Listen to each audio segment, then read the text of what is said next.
Before we begin, please imagine the bell notification is on and you're subscribed to Huna Stories. The grill smoke drifted low across the yard, settling into hair and clothes, the way it always does at my aunt's house. Kids were running through the sprinkler, someone had country music playing too loud, paper plates bent under the weight of potato salad.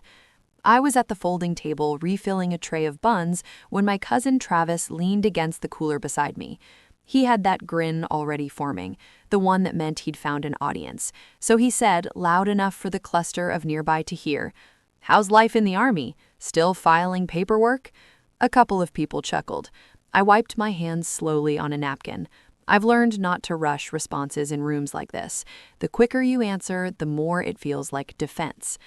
"I'm not in the army," I said evenly. He waved a dismissive hand. "Military, same thing.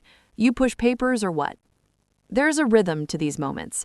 The assumption, the casual reduction, the way certain jobs get compressed into something harmless when a woman holds them. "I fly," I said. He laughed outright. "Fly what? Drones?" Someone behind him snorted. I could have let it go. I've let it go before. It's easier. At Thanksgiving 2 years ago, I'd been called logistics. At Christmas, HR for soldiers. I'd smiled, eaten my pie, left early.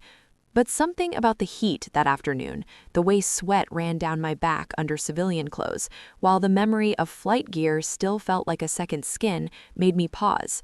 "I fly," I repeated. He tilted his head. "Oh yeah? What's your call sign then?" He said it like a punchline.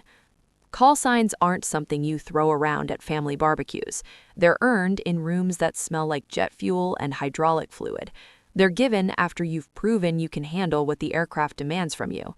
Mine had been pinned to me after a long deployment and a longer debrief. I hesitated, not because I doubted it, because I knew once I said it, the room would shift. Iron Widow. The music kept playing, the sprinkler kept ticking, but one person stopped moving. Travis's father, Mark, had been near the grill, turning ribs. Former Navy SEAL, retired now, but the posture never left him. He went still in a way that wasn't dramatic, just precise. He looked at me carefully. "You fly fixed wing?" he asked. "Yes, sir." He studied my face for a few seconds, like he was matching it to something he'd heard in another context, briefings maybe, after-action conversations. Aviation circles are smaller than people think. Travis laughed again, softer this time. "Iron Widow, that's intense." Mark didn't laugh. He set the tongs down. "Boy," he said, not raising his voice. "Now." The word now wasn't loud. It didn't need to be. Travis's grain faltered. "What? I was just—" "Apologize." There's a particular weight that comes when someone who understands the work steps in, not because they're related, because they recognize what's being dismissed. Travis glanced at me, confusion edging into embarrassment. "Sorry," he muttered. "Didn't know." "That's the point," Mark said quietly. The people nearby had gone quiet without fully knowing why. They sensed a shift, but not the reason. I could feel their curiosity building, questions lining up behind their teeth. "What do you fly? Where have you deployed? Is it dangerous?" I didn't offer details. "It's fine," I said, meeting Travis's eyes. "Most people don't." He nodded, still red around the ears. Mark walked over and extended his hand to me, not casually, but professionally, a firm shake, respect, not sentiment. "Heavy airframe?" he asked. "Yes, sir." He gave a single nod. That was enough. The barbecue noise gradually resumed, conversations filling the space where tension had been, but the tone around me had changed. The teasing stopped. Questions came more carefully now. "How long have you been flying? Do you enjoy it?" I answered some, deflected others. I didn't need the room to know my flight hours or the weight of the aircraft under my hands at 30,000 feet. I didn't need them to imagine the nights over foreign terrain or the quiet in a cockpit before dawn. What stayed with me wasn't Travis's joke, it was how quickly it dissolved once someone credible recognized the name. There's a complicated truth in that. I didn't need Mark to validate me. I know what I've done.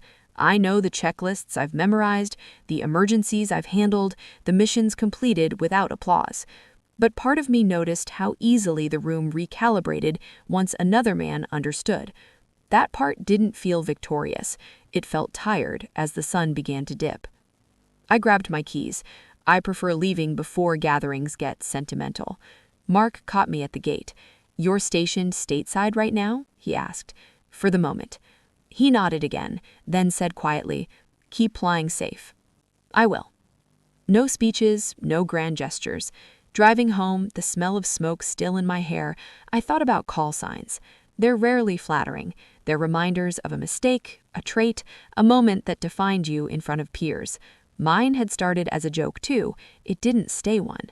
Family barbecues are louder than cockpits, less precise, more forgiving with assumptions.